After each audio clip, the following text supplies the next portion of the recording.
Three steps to discovering the purpose of your life. I'm Coach Dane, and thanks for joining me today. Determining what our purpose is in life can be the hardest questions that we as humans must try to answer. Today, we'll be going through a step by step process exploring your feelings and options. And by the end, you should have a fairly solid tool you can immediately employ into your life to help give it meaningful direction.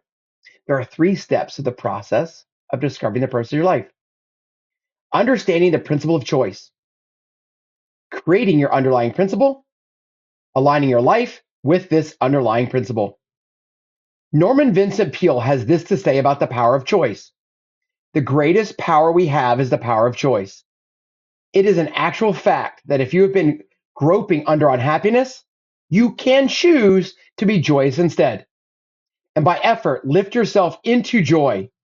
If you tend to be fearful, you can overcome that misery by choosing to have courage. The whole trend and quality of anyone's life is determined by the choices that are made.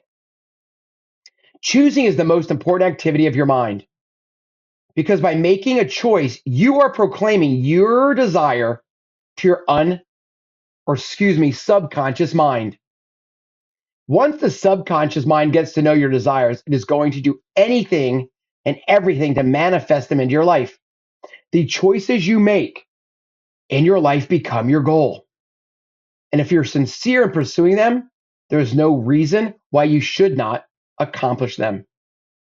Indecision, on the other hand, not only frustrates and causes anxiety, but can also confuse the subconscious mind about what you want.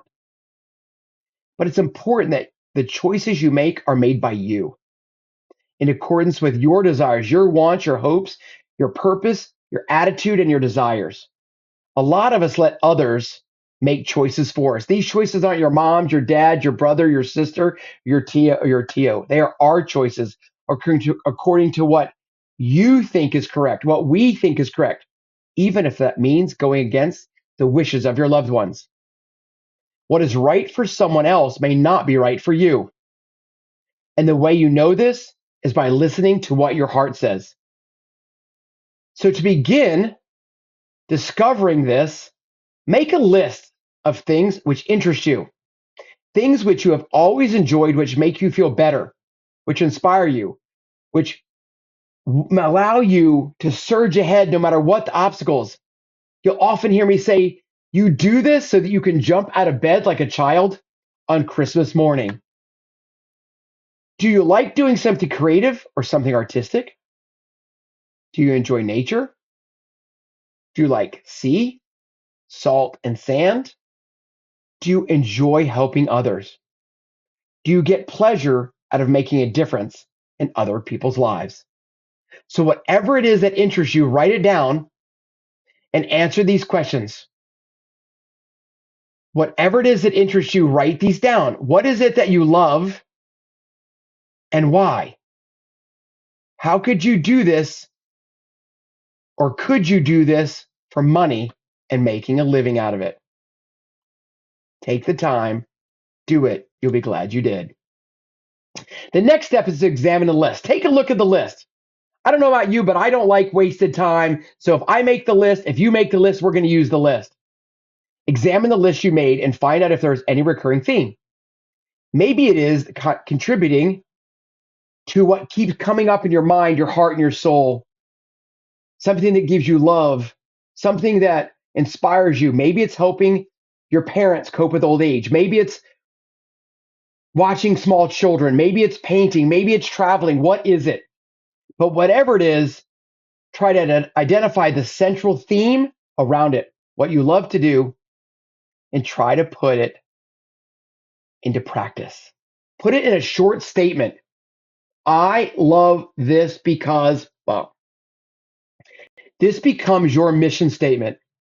This is the example at the beginning of the year. Every one of my clients had a one-word vision.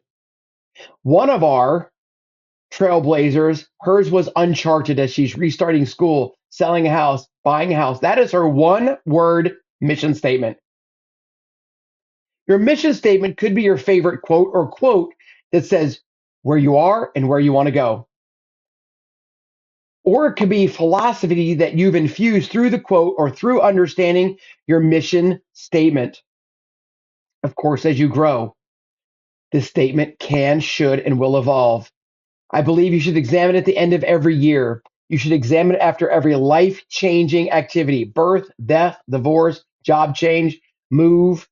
You should always come back to your mission statement and examine it to make sure it still puts you on the direction to where you want to go. Now, write down your mission statement, put it somewhere where you can see it every single day, read it out loud, read it in the morning, read it before you go to bed, and it will become who you are because your subconscious is listening. All right, so 3 steps to discovering your purpose. That's exactly what we discussed today. Thank you for being here. Hey, I want to tell you a little bit about me. I'm Coach Dane, and I'm here to help you navigate the complexity of health, life, wellness, aging. Look, I grew up in a family with a history of type 2 diabetes, obesity, and premature death. And I witnessed firsthand that this was not how I wanted to do it. So I know that dumbbells and group fitness are not the only way or the singular way to live a better life. So by combining life, health, and wellness and helping people create a vision, that's what we do. So my personal experiences have fueled my passion for uncovering the most effective strategies for aging gracefully and obtaining maximum and optimal health. I've dedicated my entire life to unlocking the secrets to a vibrant, fulfilling life, no matter what age. And ultimately, I want to challenge you to age with awesomeness and embrace your inner badass. Hey, reach out today. I'd love to help you, encourage you, and support you. And until then, discover your purpose in life and go be amazing.